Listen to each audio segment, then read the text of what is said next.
Ресторанам разрешат работать до полуночи. О таком решении сегодня сообщил Рустам Минниханов на субботнем совещании в Доме правительства.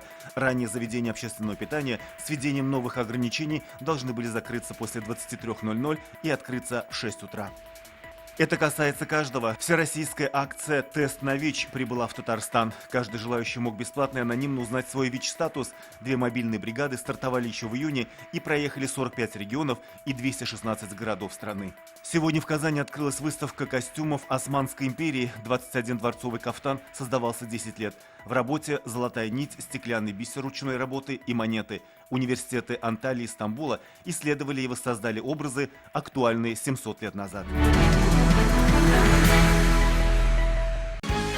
Закажи рекламу на ТНВ. Телефон в Казани 5 705 100. Көтелмәгән кунак көттүреп кенә интернет челтәрләренә дә килеп җитте.